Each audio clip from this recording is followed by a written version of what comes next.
Hello दोस्तों, आपका अपने YouTube channel study for success 4.0 में स्वागत है। मैं विकास आपका अपने YouTube चैनल पर स्वागत करता हूं दोस्तों। और दोस्तों, आज जो हमारा ग्रुप डी का एग्ज़ाम हुआ है फर्स्ट शिफ्ट का, उसमें किस किस प्रकार से क्वेश्चन पूछे गए हैं और उनका जो राइट एनालिसिस है वो किस प्रकार से है और उनसे बनने वाले जो भी इंपॉर्टेंट क्वेश्चन हैं हम इस वीडियो में डिस्कस करने वाले हैं। और दोस्तों, अगर आपने अभी तक चैनल को सब्सक्राइब नहीं किया है तो चैनल को सब्सक्राइब कर लीजिएगा और बेल आइकन को भी प्रेस कर लीजिएगा। चलिए दोस्तों, पहला सवाल आज की शिफ्ट का किस प्रकार से पूछा गया था, देखिए।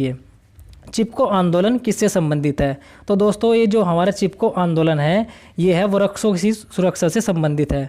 और आपको याद रख लेना है ये कब स्टार्ट हुआ था। तो दोस्तों, ये शुरू हुआ था 1973 में। और कहाँ पर शुरू हुआ था? उत्तराखंड के चमोली ज़िले में। उत्तराखंड के चमोली ज़िले में इस आंदोलन की शुरुआत हुई थी, आपको याद रखना है। चलिए अगला सवाल देखिए किस प्रकार से पूछा गया था। जैन धर्म का प्रथम तीर्थंकर कौन है? तो दोस्तों, जैन धर्म के जो प्रथम तीर्थंकर है वो है ऋषभदेव। और यहाँ से कुछ और सवाल पूछे जाते हैं, जैसे जैन धर्म के एक तो 23वें तीर्थंकर पूछे जाते हैं, एक 24वें और एक पूछे जाते हैं दूसरे। तो आपको याद रखना है 23वें जो तीर्थंकर हैं वे हैं पार्श्वनाथ। आपको ध्यान रखना है कौन है 23वें, पार्श्वनाथ। और जो 24वें हैं वो है महावीर स्वामी।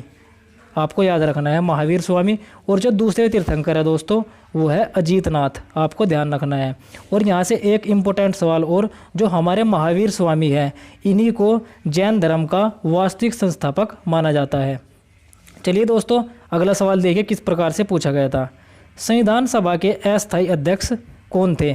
तो दोस्तों, जो हमारी संविधान सभा थी उसके जो अध्यक्ष थे वो थे डॉक्टर राजेंद्र प्रसाद। और जो हमारी संविधान सभा की बैठक है, जो हमारी प्रथम बैठक है वो कब हुई थी? 9 दिसंबर 1946 को हुई थी। और इस सभा में जो हमारे अस्थायी अध्यक्ष थे वो किसे चुना गया था? सच्चिदानंद सिन्हा को चुना गया था, पूछा जा सकता है। और दोस्तों, जो हमारी दूसरी बैठक है वो कब हुई थी? इसी के 2 दिन बाद, यानी कि 11 दिसंबर 1946 को हमारी दूसरी संविधान सभा की बैठक हुई थी।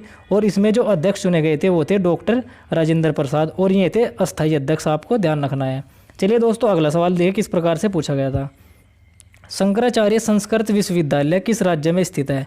तो दोस्तों, जो ये शंकराचार्य संस्कृत विश्वविद्यालय है ये केरल में स्थित है, और केरल के भी कोची में स्थित है, आपको ध्यान रखना है। चलिए दोस्तों, अगला सवाल देखिए किस प्रकार से पूछा गया था। किसी प्रिज्म से श्वेत कुंज को गुजारने पर किस रंग का सर्वाधिक विचलन होता है? तो दोस्तों, इसका जो आंसर है वो है बैंगनी रंग। अगर आपसे यही पूछ लिया जाए कि सबसे कम विचलन किस रंग का होता है, सबसे कम तो होता है दोस्तों लाल रंग का, आपको ध्यान रखना है। चलिए अगला सवाल देखिए किस प्रकार से पूछा गया था। मेंडलीव की आवर्त सारणी कब प्रकाशित हुई? तो दोस्तों, जो हमारी मेंडलीव की आवर्त सारणी है ये 1772 में जो है प्रकाशित हुई थी। चलिए अगला सवाल। UNEP की पूर्ण रूप क्या है? तो दोस्तों, जो हमारी UNEP है इसकी फुल फॉर्म है यूनाइटेड नेशन एनवायरनमेंट प्रोग्राम, आपको ध्यान रखना है। चलिए अगला सवाल। आवर्त सारणी में 7वें आवर्त के तत्वों की संख्या कितनी है? तो दोस्तों, जो हमारी आवर्त सारणी है इसमें जो हमारे 7वें आवर्त है इसमें जो हमारे तत्व हैं वे 18 तत्व, आपको ध्यान रखना है। चलिए अगला सवाल। सेब का सर्वाधिक उत्पादक राज्य कौन सा है? तो दोस्तों, जो हमारा सेब का सर्वाधिक उत्पादक राज्य है वो है हिमाचल प्रदेश, और उसके बाद आता है उत्तराखंड। अगर आपसे यहीं पर पूछ लिया जाए कि सेब के उत्पादन में सबसे ज़्यादा यूटी कौन सा है, तो दोस्तों आपको ध्यान रखना है वो है जम्मू कश्मीर। चलिए दोस्तों, अगला सवाल किस प्रकार से पूछा गया था, देखिए। कौन सी पंचवर्षीय योजना हैरोल्ड डोमर मॉडल पर आधारित थी? तो दोस्तों, जो हमारी पहली पंचवर्षीय योजना थी वो हैरोल्ड डोमर मॉडल पर आधारित थी। और जो हमारी पहली पंचवर्षीय योजना का कार्यकाल है वो है 1951 से 56 है, आपको ध्यान में रख लेना है दोस्तों। तो दोस्तों, ये हमारे कुछ क्वेश्चन जो आज की शिफ्ट में पूछे गए थे। और दोस्तों, अगर आपको किसी भी क्वेश्चन में कोई भी डाउट होता है तो आप नीचे कमेंट बॉक्स में कमेंट कर दीजिएगा। मिलते हैं अब किसी और वीडियो में, तब तक के लिए जय हिंद दोस्तों।